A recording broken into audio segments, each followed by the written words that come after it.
Hello lovely people. Today I'm going to be showing you a very simple and healthy way of making chin chin with the ingredients that you're going to be seeing and without any machines at all. In the meantime, if you have not subscribed to this channel yet, please click on the red subscribe button to the right hand side of this video. Also, you'll want to take note of the methods that are stated there just right next to the ingredients, and let's go have a lovely session in the kitchen.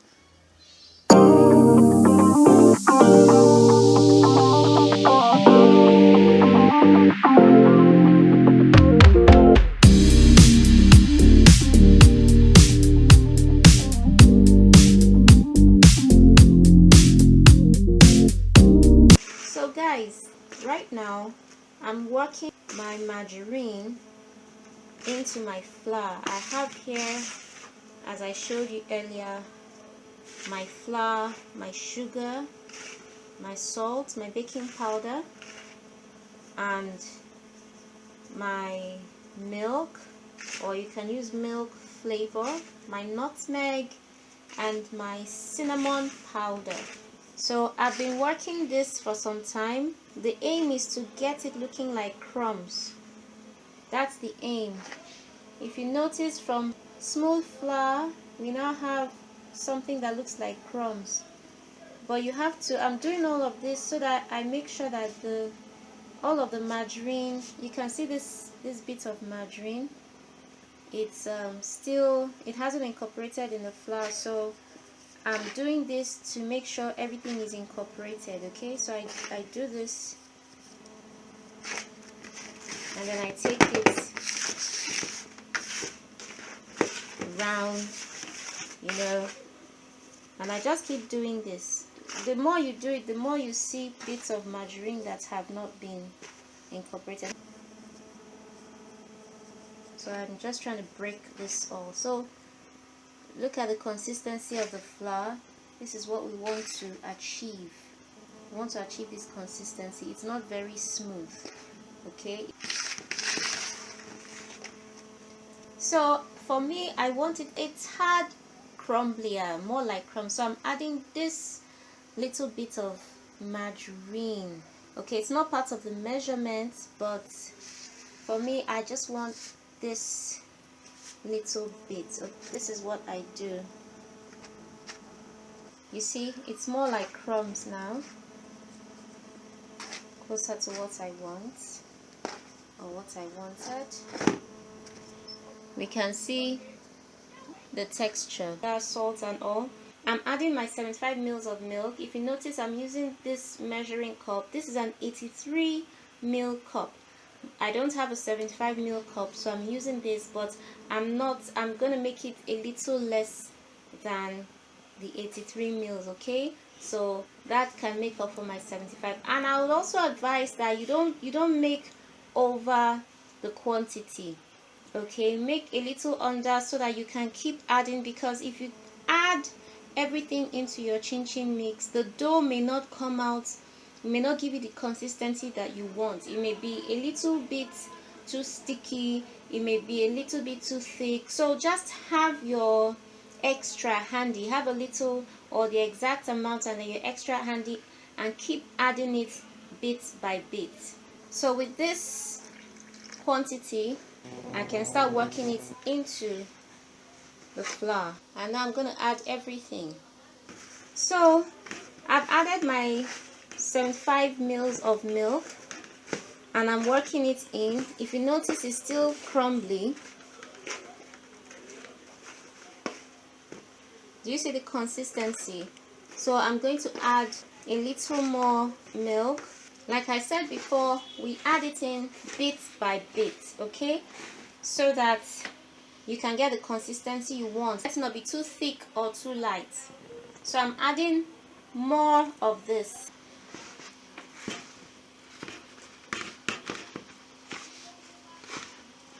You can see that it's getting sticky.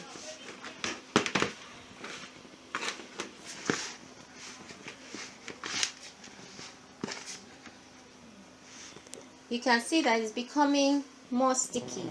Okay. okay? So we keep kneading. You may want to use your fists for this part to mix your flour into your milk, or your milk into your flour. Now it may look too thick at first, but just keep on at it, okay? Don't be tempted to put in more milk just yet. So when you have kneaded and you can see that it's quite stiff, then you can put in more milk. If you notice, I'm adding very little at a time, okay? Very little at a time. I remember one day I was making chin chin and I added too much water and I did not have more flour to balance it out, and I messed it all up because I added just a little bit more. So you don't want to make that mistake, so you just have to add it bit by bit. When the dough starts leaving the bowl and it's this consistency, you know that you're getting it right, okay? It's not that sticky that it follows your hand, and at the same time it can drop, okay? It's loose enough to drop. So that's the consistency that I want. So if you notice, my bowl is all clean. That's the effect you have when you've mixed it well. So now, if you notice, I've been kneading for quite a while, and you wonder when is the right time to stop. Now you'll know when the right time to stop is when your dough is properly mixed. When it has blended, the flour has blended with all the liquid, okay? And you're no longer seeing patches of white. Okay guys, so after kneading your dough and you have this consistency, if you can see, it's not sticking to my hand, and anywhere it's not sticking anywhere at all either. You want to roll it flat and cut it into the shapes that you want, okay? Any shape you want you can cut. Some people use a cutter, but I use the traditional method of just rolling it flat and cutting with your knife, okay? So I like the traditional square shaped chin chin. Okay, so I'll show you exactly how to do it. Now this is what I use as my rolling board, because what I should have used is not as smooth as this. I really like the smoothness of this. Is a plate, okay? If you have to do chin chin for a large function, you would have to use an area that is wider than this, but for now I'm just doing this to show you. So you can use a smooth surface. You can actually use this worktop, okay? If you have a wider space, I don't have a very wide space, so I'm using this. But if you have a wide space, you have a wide worktop, you can just clean your worktop properly, wash it, clean it, dry it, and then you sprinkle your flour. If you notice, you have flour all over. This was what I did. I just sprinkled a little bit of flour on my smooth surface and just smoothed it out a bit, okay?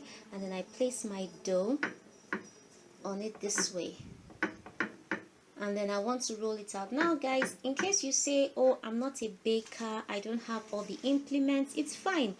You know, on this channel I show you how to do things really simple and really easy with do with anything that you have. So here I have a bottle. You can see my bottle. It's an old bottle that contained peanuts, okay? So I kept the bottle and it has turned out to be very useful. It's very smooth and straight. So I just hold it this way and then I use it to knead. So or rather I use it to roll. I use it as my rolling pin.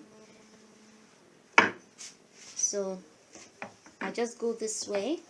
So if you have a bottle like this, you can actually use your bottle and roll. You know, I'm doing it at this angle because of where the camera is, so forgive me. Just watch me roll. There's no big deal about rolling. You can do it whichever way you want, as long as it turns out flat. And I want to say that because of the baking powder, it's gonna rise, okay? When you push it, you see it comes back up because it's rising. The baking powder is a rising agent, so it makes your dough rise. So you have to really roll and roll to get what you want. We want it flatter than this. So any part that you discover is a little bulky, you just pin it down. Just press it down and roll. It's like you're spreading something, okay? You spread it to the right, spread it to the left, spread it forward, spread it backward, and you see it's going to keep kind of bouncing back. So you just keep doing it. Now I don't have a very big workspace, but I'm making do what I have. So even if you don't have a very big workspace, it can still work, okay? But remember that if you have to do something that is commercial, you may have to look for a wider workspace so that you don't do too much, or you don't have to do it many times. Okay, so you can see that it's getting flatter and it's not sticky either.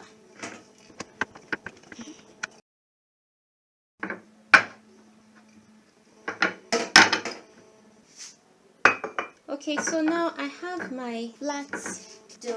I'm gonna cut it off using my knife. Okay, this is a knife that has the serrated edge. I like this serrated edge because it's not too sharp and you have a bit of more control with it than your regular sharp knife. Okay, so this is my cutting knife. Some of you might want to use a cutter if you can afford one. If you have one handy, that would be great. You can use a cutter, but I like to use this to get perfect square cuts. You wonder how to do it, just watch. Now what I do is I first of all pin it down to the plate, and then I cut. I do this. You can see that I'm sliding the knife on the plate. As I slide, I cut, I slide, I cut, I slide, I cut. So that's what I'm doing, okay? So I go to the next line. I try to leave the same width between where I cut it and the next place, okay? I use my eyes. Sometimes you may not be able to get the measurements if you're not too good at cutting straight lines. You may want to maybe use a ruler, I don't know. So I just cut it this way, and because I've done it for quite a bit, I'm fast at it. You may not be this fast.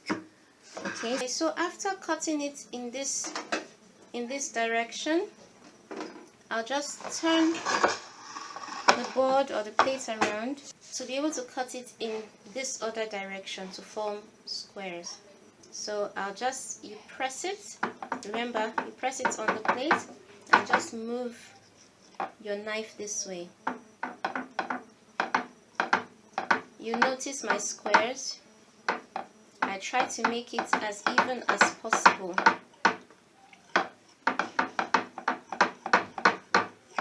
You see that I'm doing it as evenly as possible. Of course, it may not be the exact same size. They may not all be the exact same size, but at least you get a fairly even size. Alright, so I'm done cutting up my chin chin. Now you may notice that some parts are not quite the shape you may want it. For instance, you can see the parts I'm pinching off. You have tiny bits like this that you may not want to, because if you fried it that way, like if you took this bit and fried it that way, it will come out as crumbs, okay? So you may want to just pinch all these bits out. And then of course, if you're not comfortable with having a triangle where there are squares, you could also pinch that out. Then you see some other tiny bits, you could just pinch them out this way. Now that is stuck together.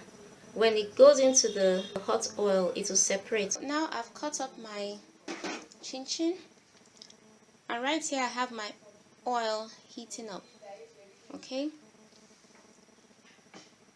So I do this.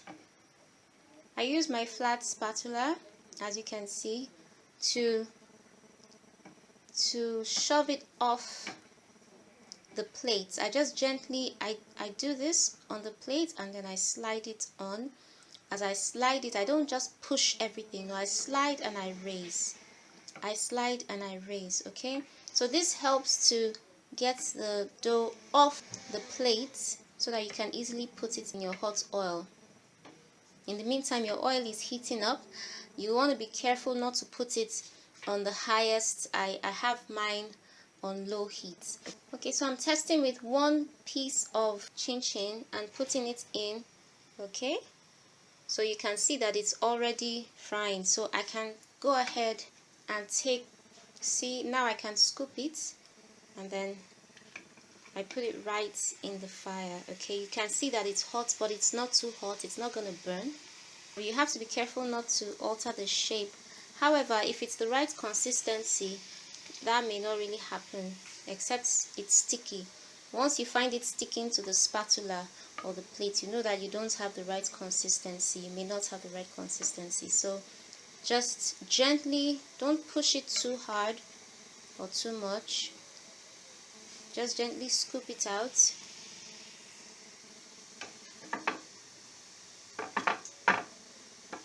And then you might as well pick them up with your fingers. Just be careful. You can do this. Pick them up with your fingers carefully and do this. And then I take my spatula. Meanwhile, note that it's been on low heat. So at this point, you may want to raise the heat a little bit. Okay? Now this is perforated. Okay, this helps to strain food. I mean, if you want to take food out of oil or water and you don't want the oil or water going along with the food, you just use this kind of spatula. So notice what I'm doing. I'm not really mixing it, okay, but I'm just trying to stir it. At this point, okay, the oil is hot enough, as hot as I want it to be, so I'm going to reduce it again so that it does not burn. So I'm going to keep stirring this way. And the reason I'm stirring this way is so that it doesn't stay in one position for too long that it starts to burn. And then sometimes you may just leave it for a bit. Since the fire is low, you leave it for a bit to fry. Never put your chin chin on the fire and walk away, okay? You never can tell how hot your oil is and if it's going to burn. And trust me, you don't want burnt chin chin. The idea is to fry it until it's golden brown. And I told you that the ones that are stuck together would separate. If you look closely, you'll see some that are stuck together, like this one. They are two stuck together. So you can actually help them. Just do this. It's very light, so to break into two. Or you can just keep stirring, because the more you stir, the more they'll break on their own. So I'm going to leave it to fry for a bit. Now, if your chin chin is crumbling in the fire, know that you probably put too much sugar. There's something wrong somewhere. And you may want to use fresh oil each time you have to fry. If you noticed my oil, I had used it. This is like third batch that I'm frying, so you notice that it has a little bit of particles at the bottom of the oil. I'm helping them break, yeah, so that when they come out all nice and single this way. Okay, so I don't want my chin chin to burn. I think my chin chin is ready. It's nice and golden brown. So I'm just going to take it out. So guys, at the end of the day, this is what you have. It is not sugary, it is not oily, it's just soft, nice and crunchy. So, bon appetit!